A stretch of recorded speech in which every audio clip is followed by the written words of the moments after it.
galerinha do nono ano A e nono ano B da Escola João Paulo II. E aí, animados para nossa segunda aula remota? Então, galerinha, vamos lá começar aqui a nossa interpretação textual, tá certo? Corra aí, pegue o seu material, tá? Seu lápis, sua borracha, seu livro e seu caderno, para que a gente possa começar a nossa interpretação textual. Vamos lembrar o que a gente fez na semana passada.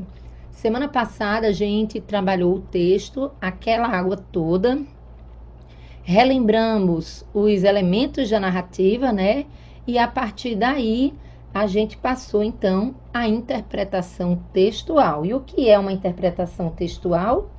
É a sua compreensão a respeito de um texto que você leu, tá certo, pessoal? Então, deixa eu explicar aqui como é que vai funcionar a nossa interpretação textual nesse módulo à distância. Bom, gente, é preciso que você faça, nesse momento, uma comparação entre o que a gente vai estar apresentando aqui na tela para vocês e o que você respondeu aí na sua casa, no seu caderno, tá certo? Não precisa apagar as respostas que não estão tais quais as que vão ser apresentadas aqui. O que você vai fazer é o seguinte, é perceber se a sua resposta tem uma semelhança com o que está sendo apresentado a você. O que não é possível é responder uma pergunta que não corresponde, não tem relação com o texto, né? Não faz sentido com o que você leu a respeito da história, do conto que você leu na semana passada. Mas, se tiver uma correlação de sentido com o texto, também com o que a gente está apresentando aqui, você não precisa apagar nada, tá bom? Se você deixou alguma questão em branco porque não entendeu, porque achou muito complexa, esse é o momento também de você entender essa questão que porventura tenha ficado em branco. E se por acaso você respondeu uma determinada questão e realmente não tem nada a ver com o que a questão queria, nesse caso sim, é preciso apagar e consertar, tá bom? Pessoal, é importante também dizer a vocês, né, que a gente precisa a cada semana estar em dia com os estudos, né?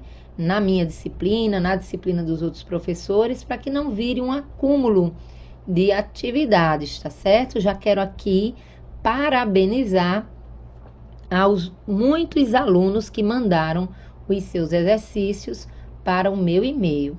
Parabéns a vocês que estão aí realmente com o compromisso com os estudos e que realmente têm uma postura de estudante. Mas vamos lá, vamos começar a nossa aula de hoje, a nossa interpretação textual, que você sabe, está lá na página 15 e na página 16. Então vamos lá, gente, ó. Primeira questão sobre a interpretação textual, que o autor aqui chama de texto em estudo, né? E a primeira pergunta é: o que você imaginou sobre o título do conto? Se confirmou após a leitura? Explique. Qual é o título mesmo, gente, do nosso texto? Muito bem, Aquela Água Toda, né? Então, vocês lembram que antes de eu começar a ler o texto na semana passada, eu li um pré-texto, né? Que tem aí, repare no seu livro na página 12. É um texto que tem antes mesmo de começar a ler o texto em si. É o que a gente chama de pré-texto. Nesse pré-texto, ele fala um pouco sobre o autor, ele fala um pouco sobre a história que vai ser trabalhada e ele faz algumas perguntas também, justamente para aguçar os nossos sentidos, né, para que a gente possa sentir a curiosidade de ler o texto, de criar algumas expectativas a respeito do texto, tá bom? Tanto é que ele pergunta lá no pré-texto o seguinte: você imagina que esse título se refira a quê? Então, veja, eu perguntei isso aqui a vocês semana passada, né? Então, se você pensou aí na sua casa Ai, peraí, com esse título eu acho que o texto vai falar, sei lá, sobre uma grande chuva, ou vai falar de uma inundação. Se você pensou alguma coisa nesse sentido, ou em outro sentido também, é isso que a gente quer saber aqui nessa questão. E aí, assim, o que você pensou se confirmou no texto? Teve a ver com o texto? Bom, isso aí só você pode responder porque é uma questão totalmente pessoal. Eu coloquei aqui a minha resposta, que foi o seguinte. Como eu disse, a resposta é totalmente pessoal. Aqui eu estou colocando a minha resposta, tá bom, pessoal? Então, o que eu pensei não se confirmou após eu ter lido o texto. Por quê? Porque eu imaginei que esse texto ele fosse falar de um tsunami no momento em que uma família estava de férias, olha aí, na Indonésia. Imaginação fértil, né, da professora? Mas é isso, pessoal. Por que eu pensei dessa forma? Primeiro, porque é um tsunami, né? Tem muita água. E o título é Aquela Água Toda. A outra questão também é a imagem, que a gente tem aí na página 12 e 13, onde a gente vê um carro, né, com umas bagagens, umas pessoas dentro, e tem uma paisagem muito bonita, então parece que é uma família que está saindo de férias. E aí eu acabei juntando com um filme que eu assisti, que era justamente uma família que ia para a Indonésia e lá aconteceu aquele tsunami lá em 2004, né? E aí eu imaginei isso. Bom, esse é o meu ponto de vista, mas quando eu terminei de ler o texto, né, não tinha nada a ver com o que eu tinha imaginado. E você aí em casa, o que você imaginou se confirmou? Enfim, é você que responde, tá bom? Questão de número 2. A notícia da viagem dada pela mãe do menino desperta nele que tipo de emoção? Fácil, né, pessoal? Você olha logo no início do texto e já vê como é que o menino ficou quando ele soube que iria para a praia. E aí, você colocou o quê? Muito bem, que ele ficou muito alegre. Isso mesmo, pessoal. Foi isso que aconteceu, né? A gente viu aí que o personagem principal do texto parece que ele é louco por praia, né? Mas infelizmente essa viagem não é uma constante na vida dele, né? Não, o mar fica muito distante da onde ele mora. Então era um momento muito especial quando ele podia estar na praia. Então é claro que o que gerou a emoção que gerou no menino, né, foi justamente uma alegria extrema e também desperta nele uma grande expectativa pela viagem ao litoral, né? Ele fica alegre, mas ele também fica assim com uma certa ansiedade, né? Ele fica ali louco para chegar na praia. Então, uma expectativa muito grande. Na questão de número 3, a pergunta é: o menino demonstra autonomia no momento em que ele está no mar? Justifique. Autonomia é o que, pessoal? Se você não sabe o significado de uma palavra, você corra para o Google, tá bom? Esse é um instrumento que a gente tem hoje, muito bom, muito acessível, e é importante que a gente saiba os significados das palavras, porque quanto mais a gente sabe o significado das palavras, maior fica o nosso vocabulário, ok? Então, o menino ele demonstra uma certa autonomia no momento que ele está no mar, ou seja, ele tem o controle da situação quando ele está no mar. Você achou que sim ou que não? Com certeza, quando você chegar ali no iniciozinho da página 13, você vê qual foi o comportamento dele no mar. Ele ficou com medo de entrar ou não? Ele foi para dentro do mar e aproveitou ao máximo. Você sabe que ele aproveitou ao máximo, né? Então, muito bem, pessoal. Ele tem uma autonomia, sim, né? Ele entra no mar sozinho, não espera que ninguém vá com ele quer curtir aquele momento, tá? Ele pega onda, ele mergulha, ele toma caldo do mar, né? Tem uma hora que o mar dá uma surra nele lá dentro mas ele insiste em aproveitar ao máximo aquele momento maravilhoso dentro do mar. Até porque, você sabe, ele tinha uma relação muito especial com o mar e demorava um bom tempo para ele estar ali vivendo esse momento. Então, quando ele ia, ele queria mesmo era aproveitar cada segundo, né, pessoal? Então, total autonomia ele tinha nessa relação entre ele e o mar, ok? Partindo então para a questão agora de número 4 e número 5, nós temos o seguinte, pessoal. A idade do menino não é mencionada no conto. Que ações dos pais criam a imagem do menino como uma criança? Bom, a gente não tem lá no texto dizendo se ele tem 15 anos, se é 12, se é 13, sei lá, se é 8 anos de idade. Nós não temos, né? Porém, como está sendo dito aqui na letra A, tem algumas ações que os pais fazem com ele, né? Que nos dá a ideia de que ele não é um adulto, né? Não é um adolescente ali já entrando para a fase adulta. Quais são as ações que os pais dele, tanto a mãe quanto o pai, eles fazem com esse garoto, que mostra que ele não é totalmente um homem independente? Você encontrou no texto?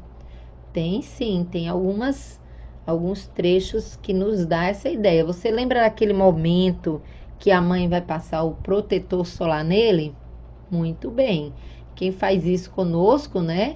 É a nossa mãe ou o nosso pai, quando a gente ainda é ali meio infantil, né? Eles que passam o protetor justamente para a gente se proteger. Quando a gente se torna já um adolescente, um adulto, ninguém faz isso, a gente mesmo toma essa providência. Você viu também que no momento que ele estava lá junto com a mãe, ajudando a arrumar a bagagem da viagem, ele acaba adormecendo no sofá?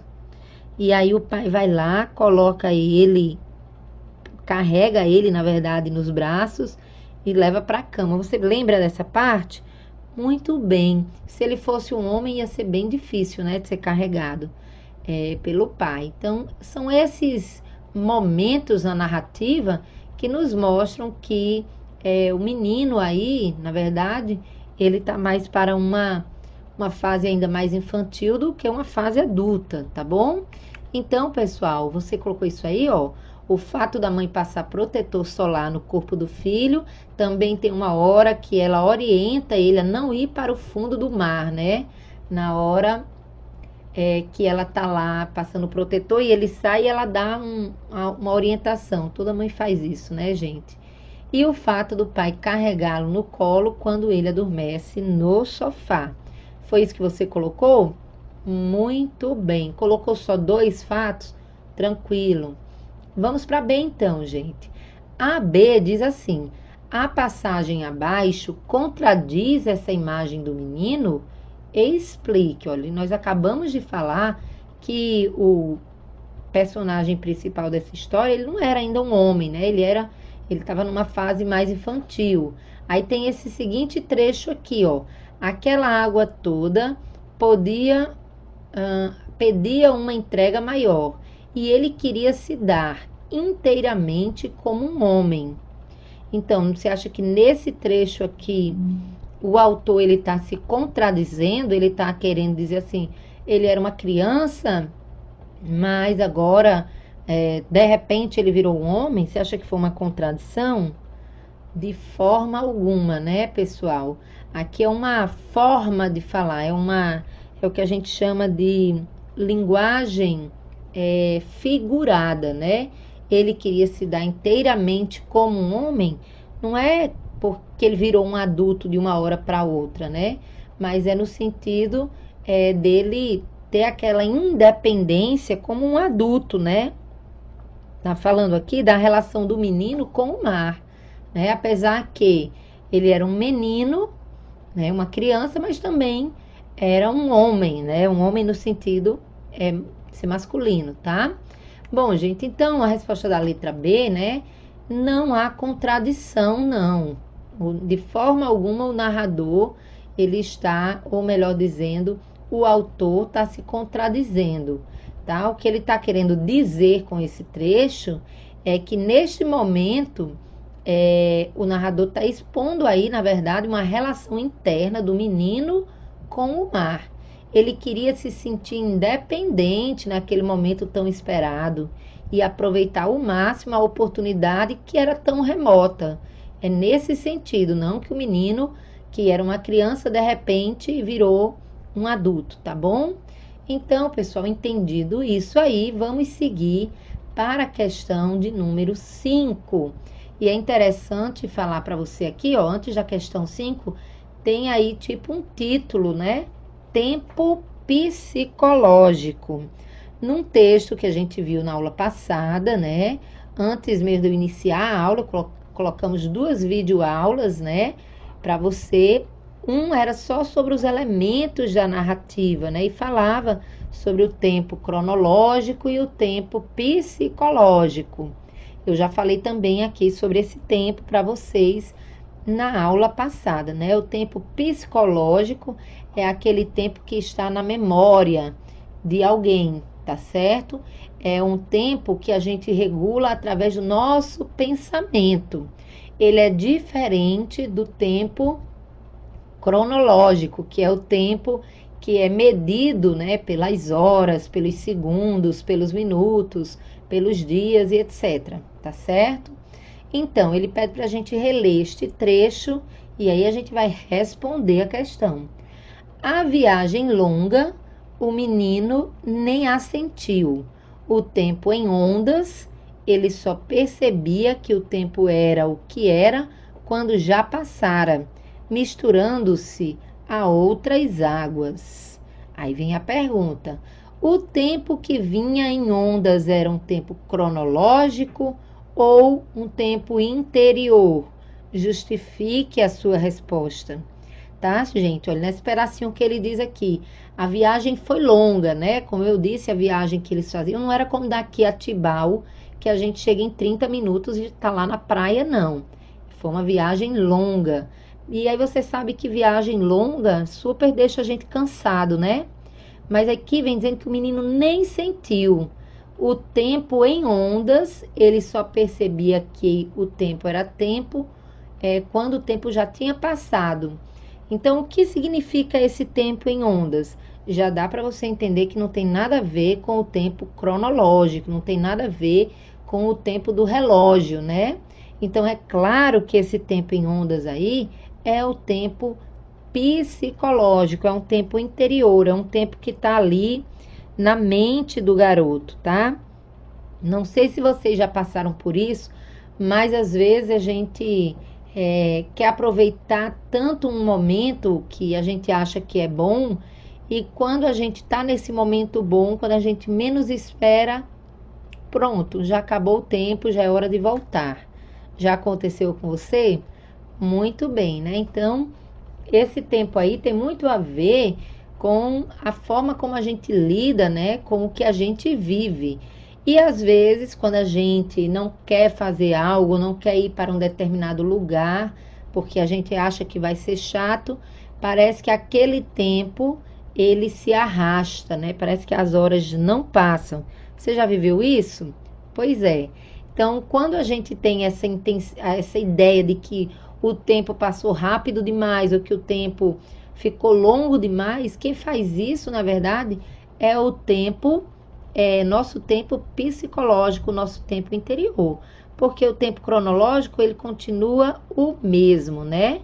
As horas continuam tendo 60 minutos. Os minutos continuam tendo 60 segundos, independente do momento ser bom ou ruim. Então, pessoal, resposta aí dá 5, tá? É claro que era o tempo interior, o tempo psicológico, pois o protagonista ele estava tão mergulhado na expectativa de se encontrar novamente com o mar, que ele mal percebia o tempo cronológico passar, né? As coisas estavam acontecendo para ele muito rápido, justamente porque ele estava ali vivenciando ou prestes a vivenciar um momento muito bom. Bom, gente, questão de número 6. Olha, nessa parte aí, você já tem aí nessa página um quadrinho verde. Gente, eu queria chamar a sua atenção para esse quadrinho verde, tá? Tem gente que nem lê esse quadrinho verde, só quer saber de responder as questões, terminou de responder as questões, também não lê. Eu vou te chamar a atenção para que você leia primeiramente esse quadrinho verde antes mesmo de começar a responder as questões. Por quê? Porque nele vem explicações importantes que inclusive vão te ajudar a responder algumas questões, tá? Então, quando você ignora a explicação desse quadrinho verde, você está ignorando uma ajuda muito significativa para responder algumas questões. Então, vamos ler juntos, tá? Agora, o tempo cronológico, ó, tá falando do tempo, tá? O tempo cronológico organiza-se de acordo com a sucessão dos acontecimentos e predomina em relatos de ações nos textos, tá certo, gente? O cronológico, ele vai marcando, né, os acontecimentos e também as ações. Já o tempo psicológico ou o tempo interior, ele flui de acordo com o estado de espírito da personagem. É sentido de modo subjetivo. É predominante no relato de lembranças, reflexões e sentimentos, tá certo, pessoal? Como eu disse a vocês, o tempo psicológico e interior, ele é regulado não pelo relógio, ele é regulado pela nossa mente, pela nossa memória. Por isso que tem a ver aí, ó, com textos, né, ou relatos de lembranças, reflexões e sentimentos, tá bom? Então, vocês já devem ter assistido, por exemplo, aqueles filmes, né, que você começa e você acaba não entendendo nada no início, aí depois tem um flashback que acaba explicando o que é que aconteceu naquele começo e aí sim as coisas começam a fazer sentido, né? Então, quando os filmes ou uma história mesmo escrita, né, faz isso com o seu leitor ou o seu telespectador, é porque o narrador da história, ele está justamente usando esse tempo psicológico. É ele que vai ali no contar da história, manipulando as partes que ele quer que você saiba primeiro. Se é um momento presente, se é um momento que já aconteceu e depois ele adianta para um futuro e depois retoma no passado. Enfim, quando isso acontece, essa quebra temporal, pode ter certeza, nós estamos usando o tempo psicológico, tá bom? Continuando então aí no quadrinho verde, né, nós ainda temos o seguinte: nos contos psicológicos, o foco é a investigação do mundo interior das personagens, em uma tentativa de mostrar os seus receios, seus impulsos e desejos. Mesmo em um conto psicológico, pode ser importante estabelecer com precisão referências do tempo cronológico. Elas contribuem para a coerência do texto e para a compreensão do leitor, tá bom? Não significa que num conto psicológico não possa haver ali também a presença do tempo cronológico, tá bom? Porém, é comum, né, que nos contos psicológicos o tempo psicológico interior é quem vai estar ali muitas vezes mais em foco, né? Tá certo? Porque fica ao bel prazer das lembranças do personagem que conta a história, tá certo, pessoal? Então, vamos, já que a gente já entendeu aí o que é o tempo cronológico e o tempo psicológico, vamos voltar ali para a questão de número 6, que diz assim: releia este outro trecho. Ao despertar, saltou às horas menores, o lanche no posto de gasolina, as curvas na descida da serra, a garagem escura do edifício, o apartamento com móveis velhos e embolorados, e de súbito se viu de sunga, segurando a prancha, a mãe a passar protetor solar no seu rosto e a mãe disse: sossega, vê se fica parado, né?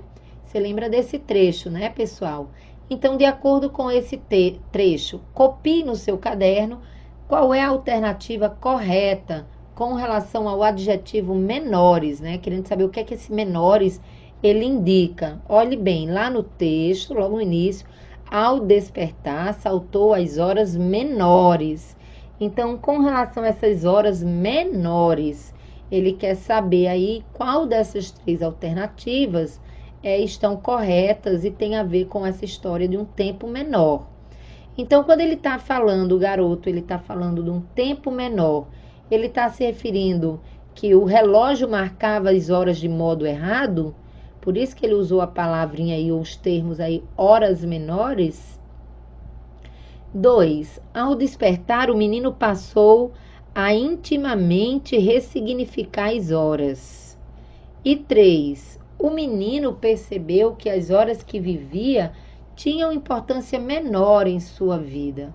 Será que foi a 1, a 2 ou a 3? Bom, gente, é preciso ler novamente o trecho, tá bom?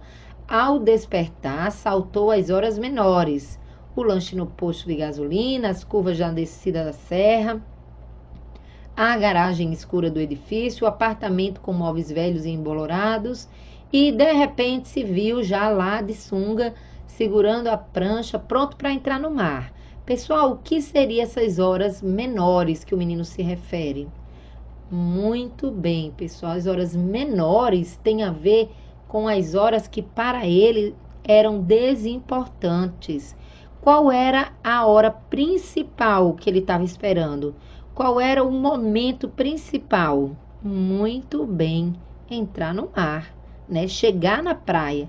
Então, o que aconteceu antes para ele é o que ele chama de horas menores, tá certo? Foi o lanche no posto de gasolina, foi as descidas nas curvas da serra, foi chegar na garagem, foi chegar lá no apartamento, deixar as coisas lá e ir direto para a praia, tá certo? Então, isso que aconteceu antes do momento mais esperado, ele chama de horas menores.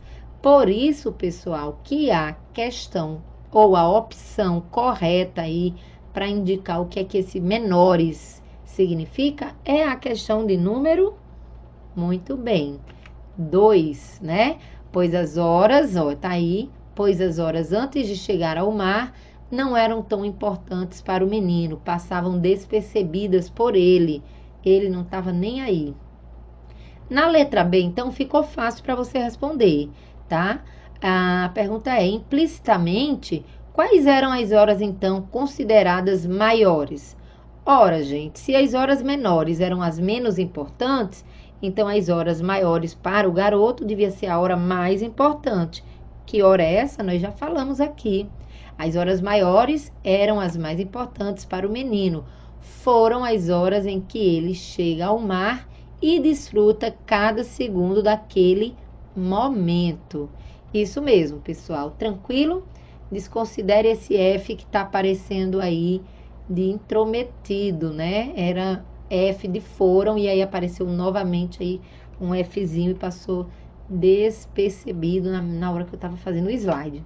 Bom, gente, vamos para C então, tá? A C nós temos na expressão de súbito se viu, né? Lá no finalzinho do trecho, quando o menino diz de súbito se viu, de sunga, segurando a sua prancha, né? E a mãe passando protetor solar. Então, nessa expressãozinha, de súbito se viu, qual a relação do menino se evidencia em relação ao tempo? A percepção dele em relação ao tempo está ligada a quê? Olha, pessoal, por que ele usou esse de súbito? Esse de súbito significa de repente ele se viu. Se viu aonde?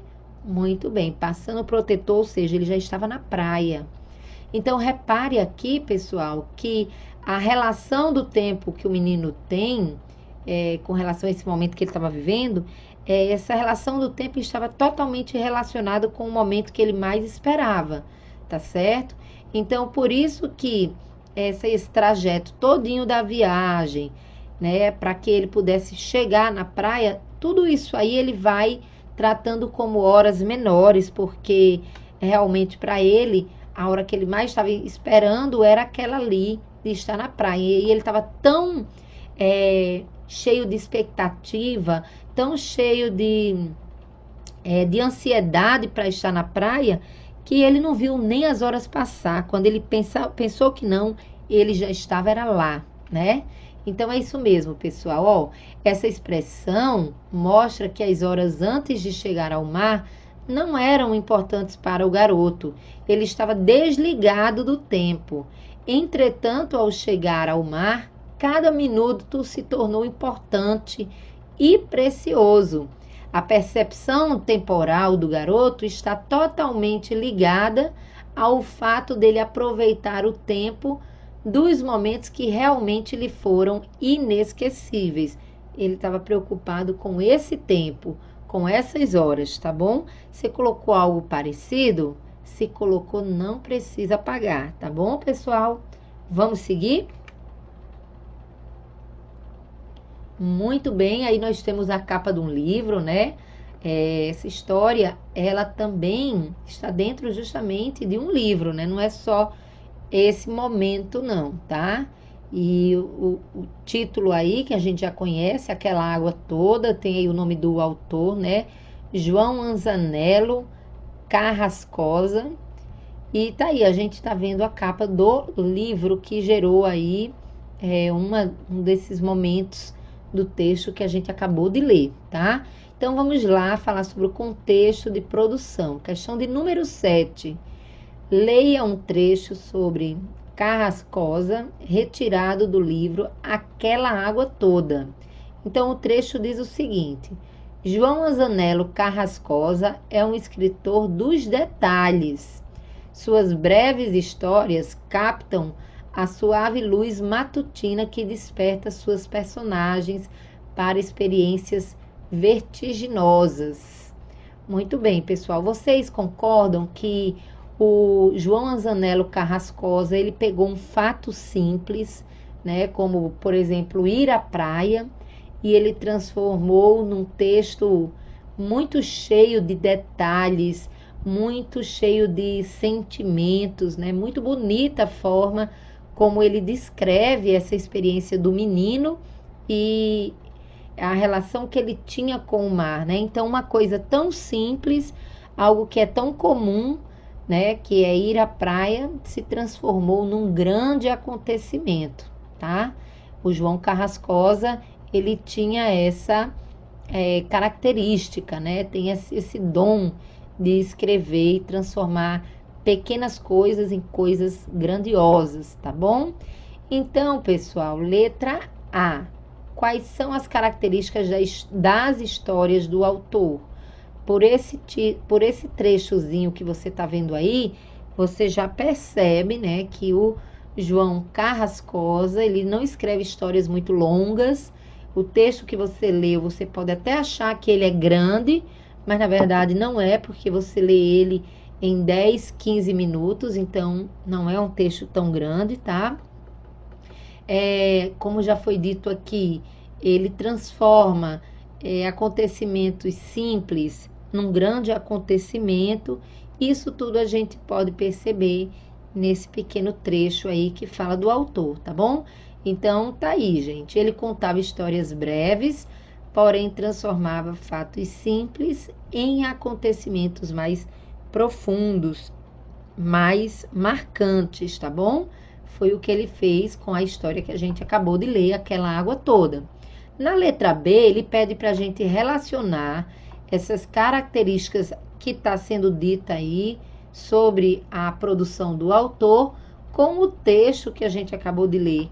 Então, gente, o que é que essas características do autor têm a ver com o texto que ele escreveu?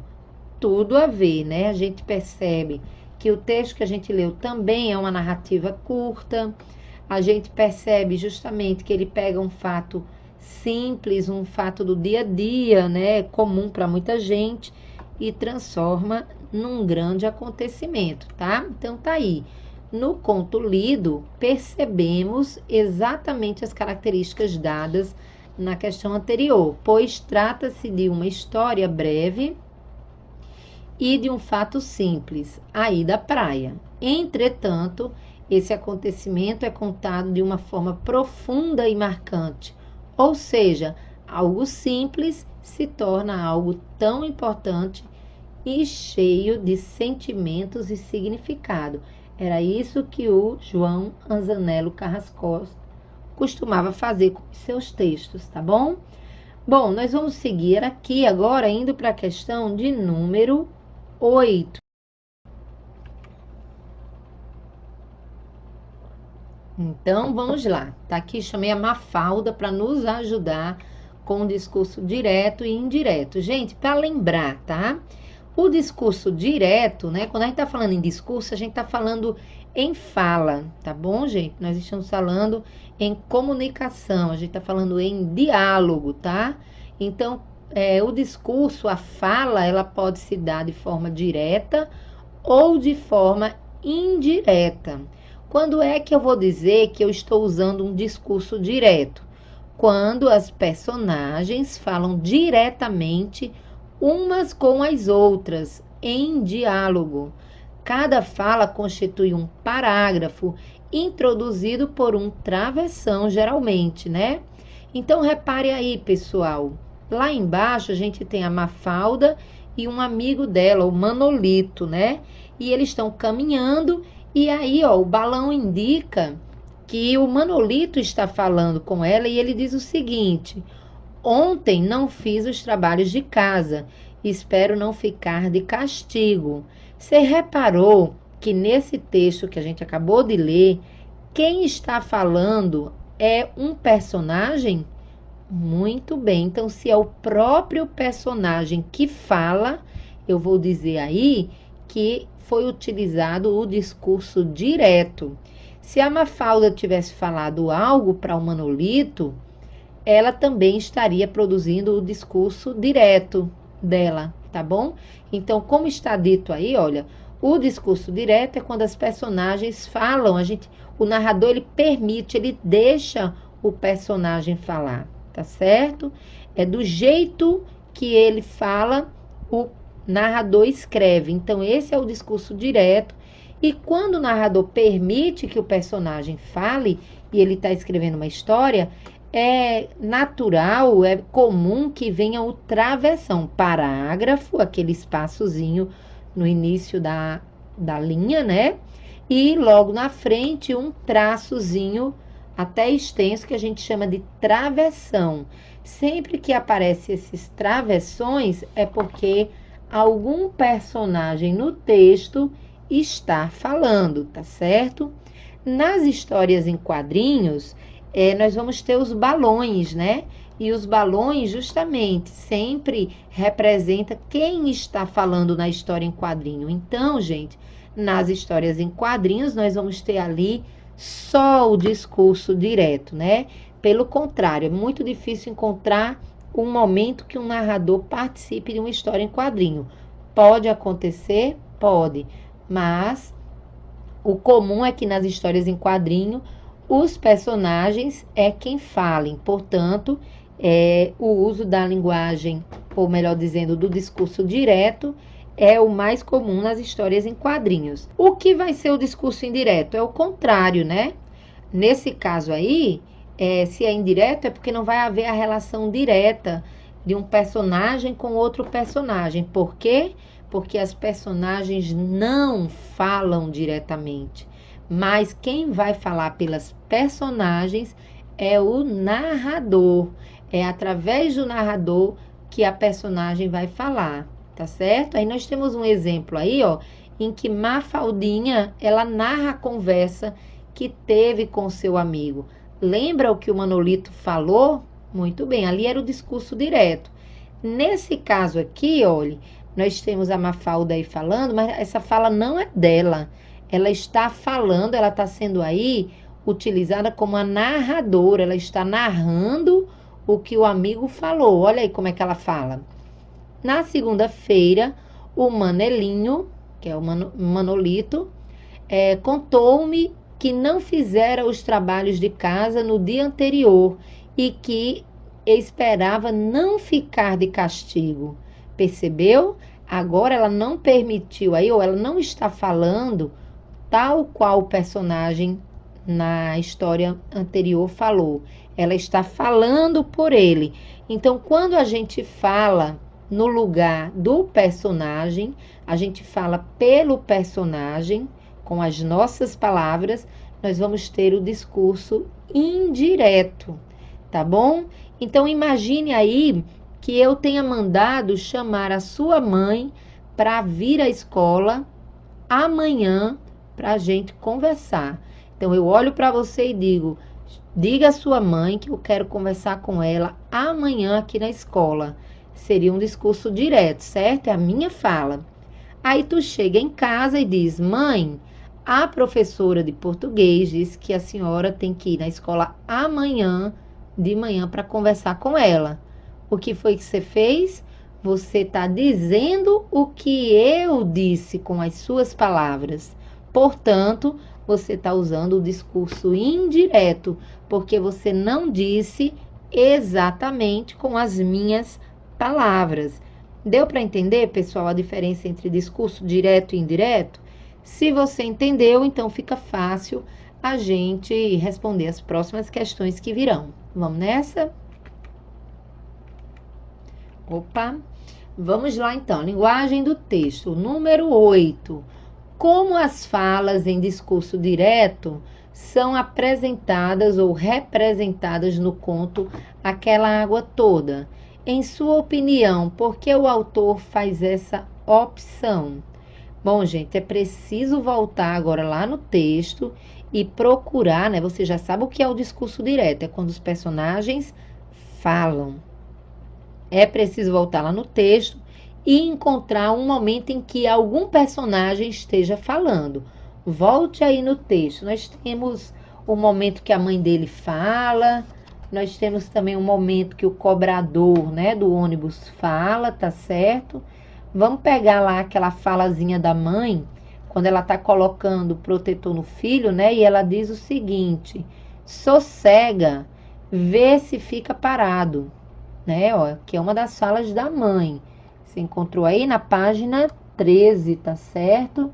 Vamos encontrar aqui um outro momento também que a gente encontra a fala de algum outro personagem, tá?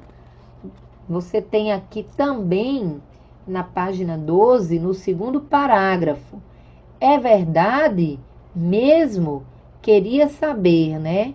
Foi quando a mãe disse que eles iriam à praia. E aí o personagem principal pergunta, é verdade mesmo, né? E você pode também ir ali para a página de número 14, lá no finalzinho, né? Tem uma hora que o cobrador, ele dá um grito e ele diz, desce, desce aí, tá certo? Finalzinho do texto, último parágrafo.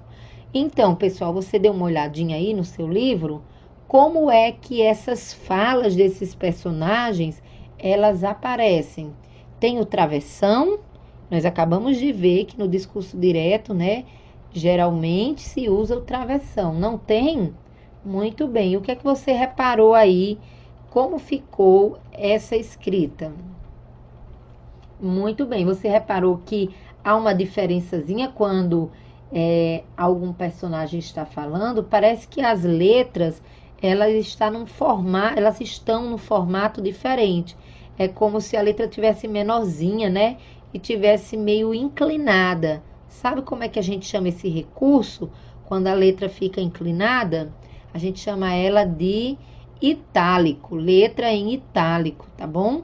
Então, olha que interessante. Nesse caso aí, o autor do texto, ele optou, o narrador, né, também optou não por usar o travessão na hora que o personagem falava, mas ele optou por usar o recurso em itálico. Gente, também no lugar do travessão, é possível se usar aspas. É mais comum se usar aspas. Mas aí ele nem quis usar o travessão, nem as aspas, e usou o itálico, tá bom? Então, agora que a gente já sabe como é que está aí o discurso direto, né? Como é que ele destaca esse discurso direto. Tem uma outra pergunta ainda na questão 8, que é, em sua opinião, por que o autor faz essa opção, né? Por que que ele escolhe o itálico? Bom, gente, você percebe aí que fica tudo muito junto, uma coisa da outra, já que ele não faz um parágrafo, já que ele não coloca um travessão, né?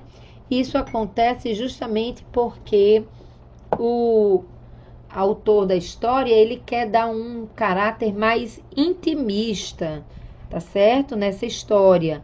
E aí ele acaba colocando tudo muito próximo, uma fala da outra, tá? A fala do narrador junto com a fala do personagem, tá? Então veja bem, o discurso direto está destacado, né? As falas estão destacadas em itálico, né? São letras inclinadas. Também, gente, como eu disse, ela aparece no meio do parágrafo, onde há a fala do narrador, como eu disse, é uma forma de misturar a fala do narrador com a fala do personagem, e esse recurso, ele serve justamente para misturar a realidade externa com a realidade interna, tá certo? E dar um caráter mais intimista na história, tá bom? Espero que eu tenha deixado claro aí para vocês, tá? Na questão de número 9, a respeito do tipo de narração presente no conto, responda: qual é o foco narrativo deste texto? Ele está sendo narrado em primeira ou em terceira pessoa? Justifique com um trecho, né, do texto, tá bom, pessoal? Então, gente, aqui tem muito a ver com aquela história, né, do tipo de narrador, se ele é um narrador personagem, se ele é um narrador observador, tá certo? E aí o seguinte, você tem que voltar no texto para ver se a pessoa que está contando a história, ela participa do texto ou não. E aí, você acha que a pessoa que está contando a história participa do texto? Talvez muitas pessoas tenham pensado, participa sim, não é o menino que está contando a história dele? Aí é que você se engana, pessoal. Não é o menino que está contando a história dele, é um narrador que conta a história do menino, tá certo? Agora, tem momentos nessa história que o narrador parece conhecer tanto, mas tanto o personagem, que parece, a gente tem a impressão de que quem está contando a história é o próprio garoto. Mas na verdade não é, e o texto todo ele está em terceira pessoa, tá? Ó, era de novo verão, o menino estava na alegria, modesta se comparada a que o esperava lá adiante. A mãe o chamou e o irmão, e anunciou de uma vez, como se natural. Iriam à praia de novo, igualzinho no ano anterior, etc, né? Você percebe aqui nesse trecho, ele não está em primeira pessoa, ele está falando sobre o menino é quem? Terceira pessoa do singular. Depois ele fala da mãe do menino, que ela deu a notícia. A mãe é que pessoa? É ela, né? Terceira pessoa do singular, tá certo? Ele fala também no irmão, que também é terceira pessoa do singular. Lá na frente a gente vê ele falando do pai, novamente, terceira pessoa do singular. Portanto, gente, o foco narrativo, ele está em terceira pessoa. Como a gente percebe, o narrador apenas conta a história sem participar dela. Por isso, usa a terceira pessoa do singular. E aí ele pede para a gente justificar com um trecho. Eu não coloquei aí, pessoal, mas você pode colocar justamente aí, ó, a primeira frasezinha do texto. Era de novo verão, o menino estava na alegria. Esse trecho aí já está mostrando que o texto vai ser narrado em terceira pessoa do singular e que o narrador não é personagem da história, tá bom? Aí, pessoal, vem a letra B, mas antes de a gente responder a B da 9, né? Eu me empolguei aqui respondendo as questões, era pra gente, como eu disse, sempre que a gente vê esses quadrinhos verdes, a gente lê logo os quadrinhos verdes, tá certo, pessoal? Então, tem um quadrinho verde aí que fala sobre o conto psicológico, né? Que é esse conto que a gente leu. Então, o conto psicológico, o emprego do narrador onisciente revela o mundo interior, o pensamento íntimo das personagens, sem delimitá-los com o uso de aspas ou de travessão. Isso faz com que as realidades externas e internas mais intimistas se misturem no conto. Então, pessoal, tem duas coisas aqui interessantes para falar para você. Esse texto, com certeza você já tinha percebido que ele era um conto psicológico, né? A gente falou semana passada bastante sobre o conto psicológico e o social. Que o conto psicológico, né? A palavra já diz, ele mexe com as nossas lembranças, com as nossas emoções, mexe com as nossas memórias, né? E nessa história, quando a gente a lê, a gente percebe aí que é uma história totalmente de memória, né? Um acontecimento marcante na vida desse garoto que certamente ele jamais esqueceria na sua vida. Por isso aí é um conto psicológico. Mas aqui, nesse quadrinho verde, ele fala no narrador onisciente.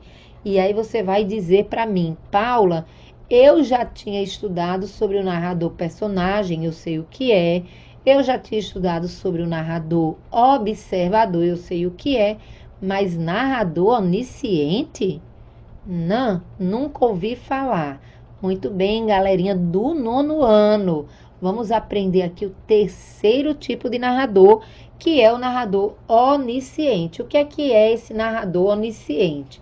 O narrador onisciente ele é muito parecido com o narrador observador. Ele não participa da história. Ele conta a história de alguém, mas tem um detalhe.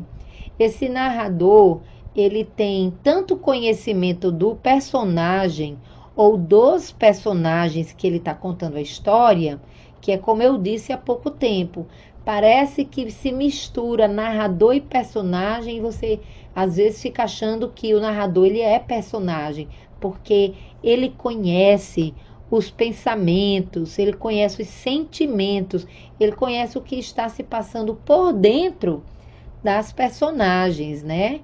É como se ele mesmo fosse, de um certo modo, aquele personagem sobre o qual ele está contando a história, tá bom? Então, ele é chamado de onisciente porque ele sabe muito mais do que apenas o que os olhos dele vê, tá? Ele sabe o que se passa na alma do personagem, por isso que ele é chamado de narrador onisciente, né? Você já deve ter ouvido em algum momento alguém falar que Deus é onisciente, onipotente, onipresente, né? Então, a gente costuma dizer que Deus é onipotente porque ele tem todo o poder. Onipresente porque ele está presente em todos os lugares. E onisciente porque ele sabe de tudo.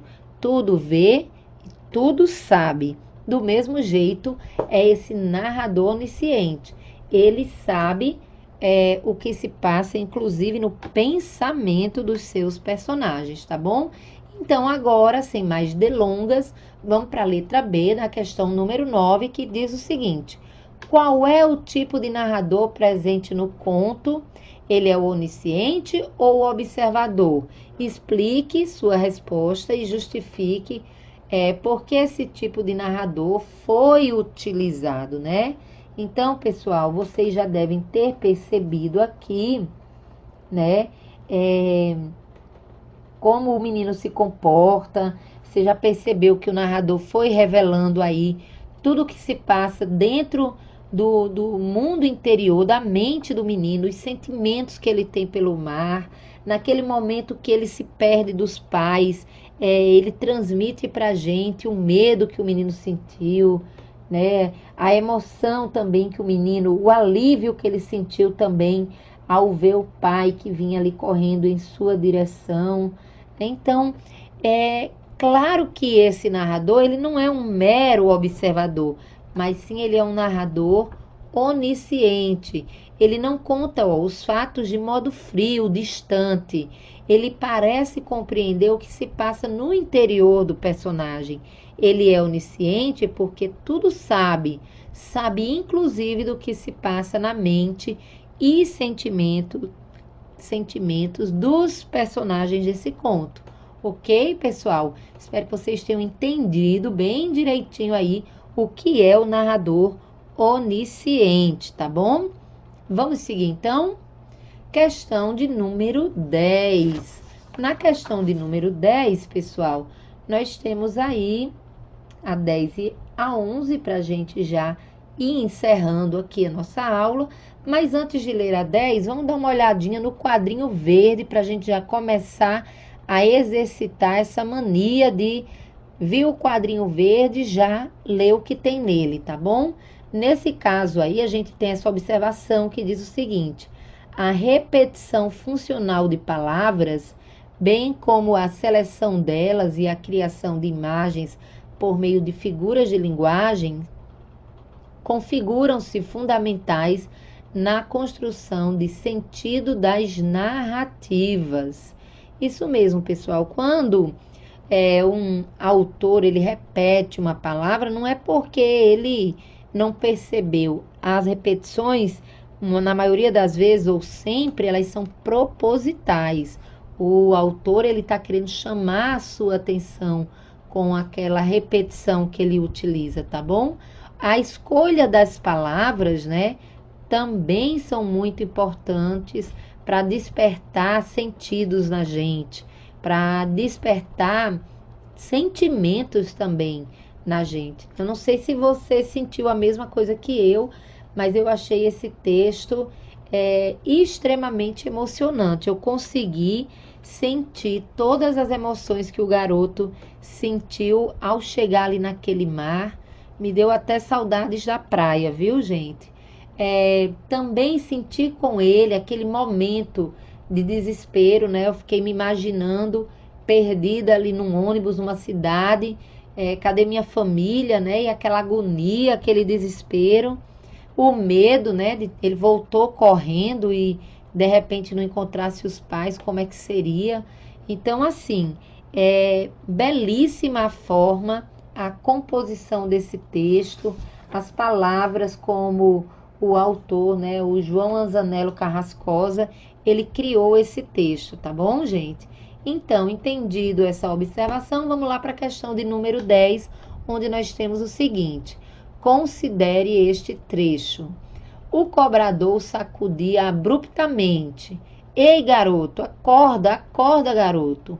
Um zum, zum, zum de vozes, olhares e ele sozinho no banco do ônibus. Responda no seu caderno as seguintes questões. Vamos lá. De quem é a fala que está em itálico? Essa falinha que está aí inclinada.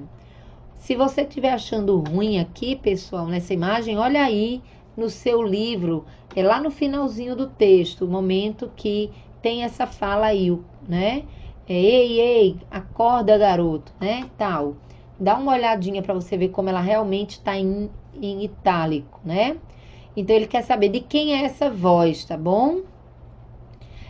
Os limites entre as vozes do narrador e da personagem estão representadas de que modo? Que efeito de sentido esse recurso provoca? Bom, gente, vamos devagar para a gente entender cada uma delas, tá bom? Então, primeiramente, né, você sabe, quem falou, ei, garoto, acorda, acorda, já está ali, né? Inclusive no próprio trecho, foi o cobrador. Essa é a fala do cobrador do ônibus, né? Quando ele percebe que o garoto ficou no ônibus enquanto a família dele havia descido. E aí, pessoal, ele diz assim, ó, segunda questão. Os limites entre as vozes do narrador e da personagem estão representados de que modo? Então, repare que tem aí a fala do cobrador Tem também aí a fala do narrador, né? Ó, um zum, zum, zum de vozes, olhares e ele sozinho no banco do ônibus. Essa aí é uma parte da fala do narrador. Você também tem uma parte do narrador quando ele diz: o cobrador o sacudia abruptamente. Aí é que ele solta a fala do personagem. Reparou nisso? Então, assim, pessoal, ele separa, né, essas falas, ou ele representa essas falas justamente colocando a fala do personagem no meio da fala do narrador e usando o itálico, né? Quando é o narrador que fala, já não tem mais o itálico. E aí ele pergunta: que efeito de sentido esse recurso provoca? Nós já vimos aí que esse conto, ele é narrado por um narrador onisciente, né?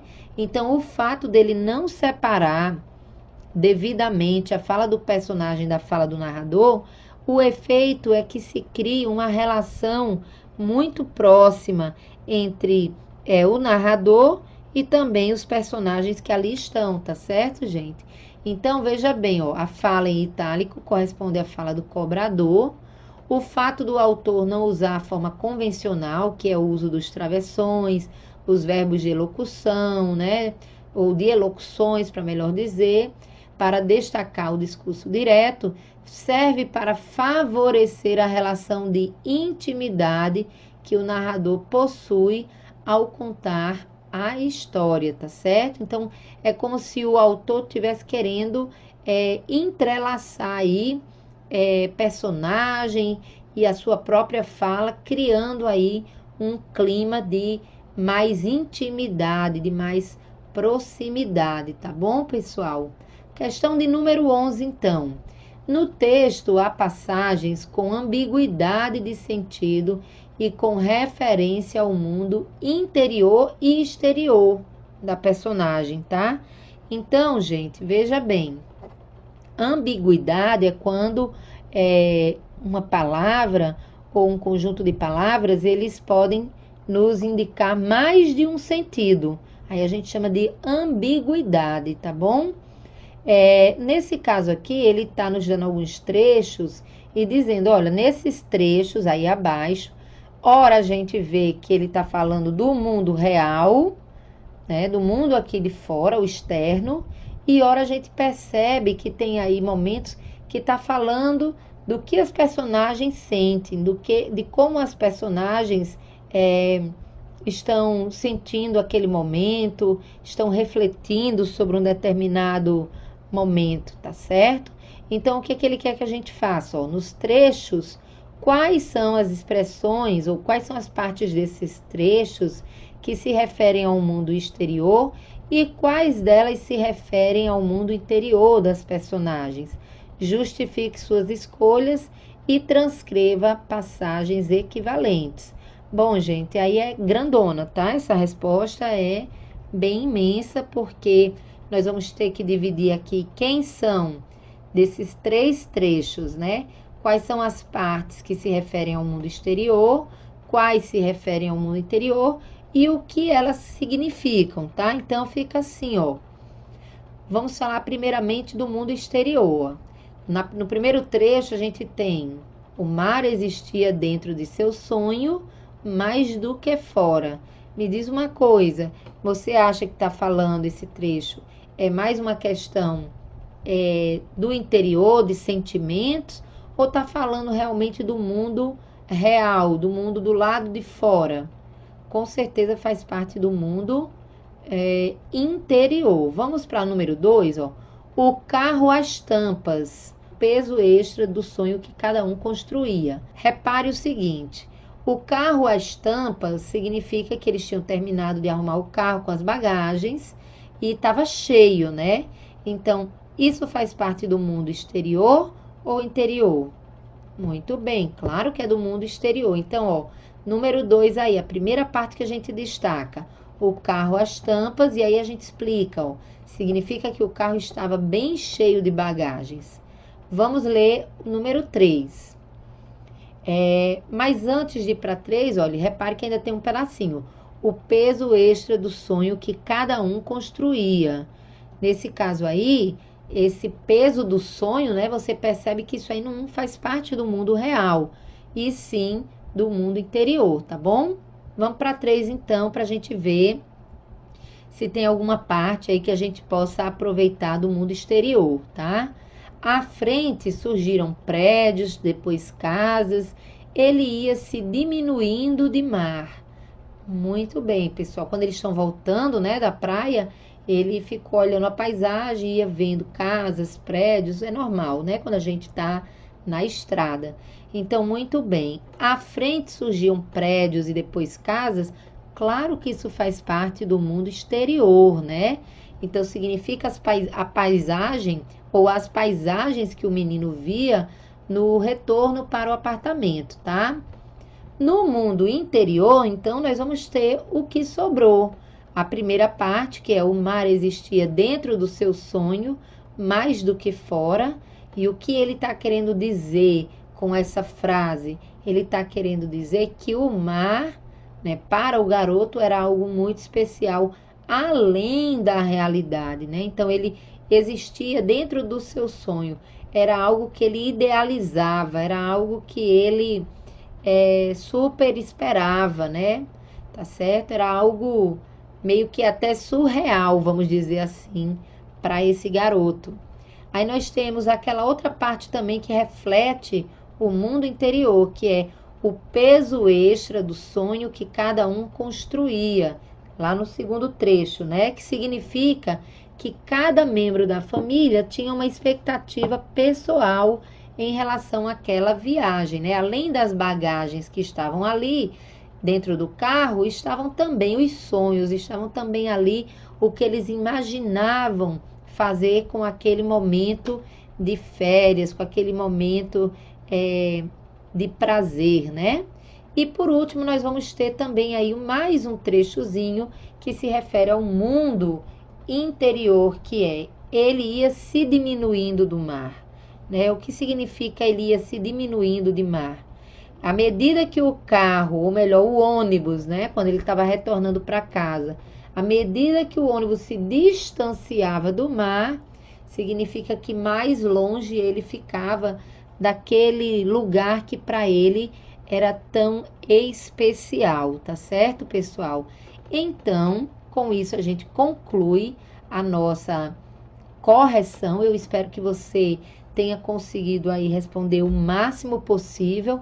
Aquilo que você por acaso achou difícil, não compreendeu, eu espero que a gente tenha ajudado a esclarecer, que você tenha aprendido aqui também o que é o tempo cronológico, o tempo psicológico, tenha retomado aí o que é o discurso direto, o discurso indireto, tá bom? E tenha aprendido coisas novas e importantes para a sua vida, tá bom? Gente, para a gente terminar, claro, dever para casa na página 17. Somente a página 17, é pouquíssimas questões, tá bom? Coisinha pouca mesmo, porque na próxima sexta nós vamos ter o início aí de período composto por coordenação. Vamos falar sobre frases, orações e períodos, tá bom? Mas para sexta, daqui para sexta, você vai ficando aí se divertindo com a página 17. Se deleitem na poesia Peraltagem do grande poeta Manuel de Barros, um autor maravilhoso, simples na fala, na escrita, tá bom? É um homem que gosta de trabalhar com os elementos da natureza. Vale muito a pena ler as poesias do Manuel de Barros, tá, gente? Eu quero também que vocês aproveitem com esse texto para observar se há alguma relação entre o texto do Manuel de Barros e aquele texto que nós acabamos de ler e fazer a interpretação textual, que é Aquela Água Toda. Um bom estudo para vocês. Valeu, galerinha top. Até a próxima. E eu já fui.